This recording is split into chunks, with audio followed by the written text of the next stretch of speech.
New York City, unofficial consumer capital of the world. Here money rules and everyone's on the hustle. Nothing is for free, but water comes close. All this economic activity is dependent on clean water supplied by the city's main watershed. But getting it to New Yorkers in the quantity and the bargain prices they have become accustomed to is entirely due to sound planning and management. You're talking about 8 or 9 million people living in a very small area that does not have a source of water locally that could provide for the city. New York uses an amazing 5 billion litres of water a day. That's 2,000 Olympic-sized swimming pools. Alex Matheson is the executive director of Riverkeeper, a charity set up to protect New York's water supply. A lot of New Yorkers don't even know where their water comes from. They certainly don't understand quite how important it is and what the threats to it are. 90% of it comes from the Catskill Mountains, nearly 200 kilometres north of the city. On these hillsides, gravity gets to work as plentiful rainfall filters first through forest, then trickles through mosses, topsoil and porous rocks. It's an ecosystem service that would cost billions of dollars to copy. Water has a chance to age, to settle out, and to purify it naturally so that by the time it reaches the city, it's of very high quality. At the high-tech labs of the City Water Authority, water quality is monitored constantly. We analyze for over 50 different water quality parameters, and we generally find that our water is very clean. So all of these things combined have allowed us to receive a waiver for filtration from the United States Environmental Protection Agency. That waiver is the city's jackpot. By federal law, every city in the US must maintain high water standards. Usually this means building and running expensive filtration plants. According to the City Environment Authority, man-made filtration would cost 10 times more. We've probably spent $1.5 billion in the watershed over the past 10 years or so to keep the water clean. But in fact, if we had to build a filtration plant for 90% of our water, we would have to spend $10, $12 billion doing that. And then the last time we estimated, we thought it would cost us about $100 million a year just to operate it. There are strict environmental controls in the Catskills, but New York's other watershed, the East Hudson River Valley, has more development and pollution. The valley is the source of 10% of New York's supply, but it's failed to meet federal standards. So now the city authorities estimate they've got to lay out up to $3 billion to build a filtration plant. Suddenly, water rates in New York City as a result of this filtration plant are definitely going to increase. If you have to actually treat the problem once it's already occurred, it's always far, far more expensive to do that than to simply not pollute in the first place. The Catskills watershed covers an area of over 3,600 square kilometres. That's around 60 times the size of Manhattan. It's mainly forest and fields, but starting at the end of the 1970s, industrial and residential land use began increasing, and the watershed came under threat. From 1991, the state of New York embarked on an ambitious scheme to conserve it. Protecting water at its source might be an easier thing to do if the watershed itself was uninhabited. New York City's watershed is a living watershed. 70,000 people live in the prime Catskills watershed. To protect the water supply, some of the strictest environmental regulations in the USA are applied here, limiting fertilizer and pesticide use and industrial pollution.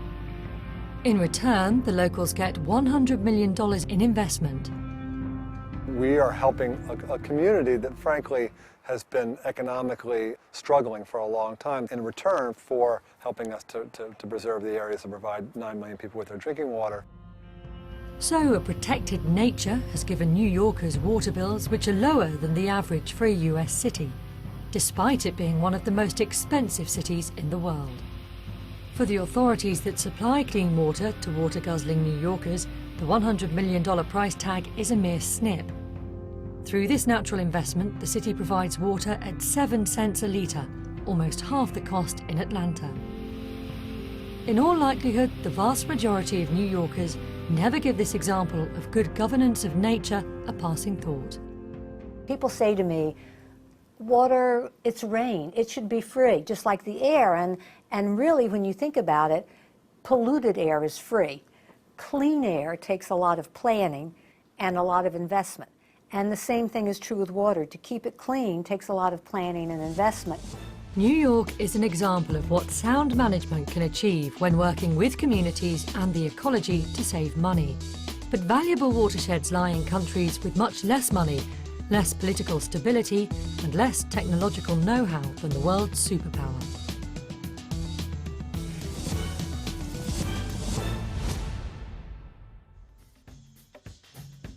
Ecuador is a water-rich nation with 3 times the international average amount of fresh water per person. But incredibly, Quito, the capital city, is still at risk of experiencing severe water shortages by 2025. That's because, say water experts Nature Inc. has talked to, the authorities are neglecting one of its best assets, the Paramo. It's the name for the watershed on the slopes of the Andes, one of the most biodiverse places on Earth. This is where the water of the Amazon is being born. Let us come inside of the highest rainforest we can find on Earth. Because of the high air humidity, mosses go very well. Those mosses as such catch in the mist and also retain it, and it passes through the cloak of mosses to the soil. Pull a little bit out, and water peeks out of those mosses. In effect, the Paramo is a giant 14,000 square kilometre natural sponge, 4 times bigger than the Catskills. It absorbs, then releases abundant clean water for free. It's the main source of water for the 2 million people in Quito. But Ecuador has a history of economic and political turbulence, and one of the fallouts has been a neglect of the watershed, with potentially disastrous consequences, according to the country's leading water NGO. Everything we have done in the past few decades has not worked. The system of government over the watershed has been deficient. It's been weak and complicated. 27,000 people live on the Paramo in Ecuador, and their farming is damaging the watershed. And Quito's population is expanding fast, leaving it at risk of running short of water in 20 years. So the government is planning to build a giant dam instead of relying on the Paramo. Quito has been doubling its population every 25 years. That means that in the next 25 years, we have to carry out many projects, just like in the past. The dam would divert 28 rivers that help feed the Amazon and use them to supply Quito with water. It will cost around $1.2 billion, which for a city and an economy like ours is a very large investment. The dam is facing legal challenges from communities in the Amazon who fear it will reduce the flow to the Great River. But is such an expensive dam really necessary? The government itself estimates that up to 65% of Quito's water is wasted through leaks and mismanagement. According to the UN, that makes Quito the city with one of the highest per capita water uses in Latin America. To the conservation lobbyists, the answer is obvious. Use some of the money that would be spent on the Rios Orientales dam on stopping the wastage and protecting the Paramo.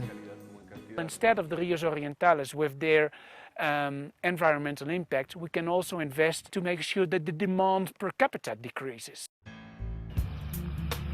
Some experts believe that if Quito reduced its water wastage, Ecuador could follow Catskill's model. It could compensate the 27,000 people living on the Paramo and guarantee a clean and cheaper water supply for Quito.